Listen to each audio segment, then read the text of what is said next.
1928 میں مولانا اشرف علی تھانوی رحمہ اللہ نے سب سے پہلے ایک ریاست کا تصور پیش کیا۔ فرمانے لگے کہ الگ ریاست ہونی چاہیے مسلمانوں کے پاس، جس کے اندر مسلمان آسانی سے اپنی عبادت کر سکے، دین کی محنت کر سکے۔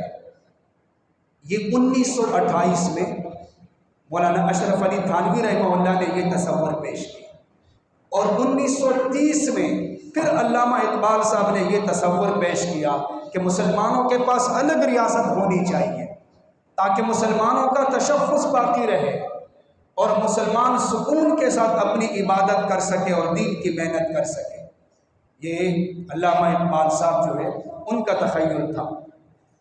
جب قائد اعظم صاحب نے اس کے لیے قدم اٹھایا، علامہ شبیر احمد عثمانی صاحب ہو گئے، علامہ ظفر احمد عثمانی صاحب، یہ گویا کہ قائد اعظم کے دائیں بائیں یہ ہوتے تھے، دایاں ہاتھ بایاں ہاتھ۔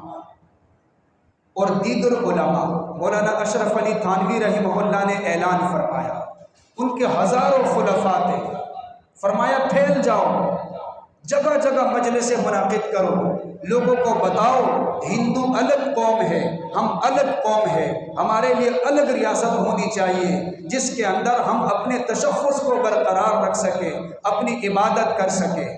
یہ ایمانی جذبہ تھا جس کے نتیجے میں یہ ملک ملا ہے۔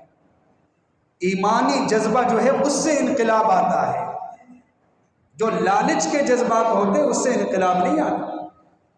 کوئی اور لالچ نہیں تھی، صرف ایمانی جذبہ کہ ایک ملک ہونا چاہیے جہاں مسلمانوں کا اقتدار ہو۔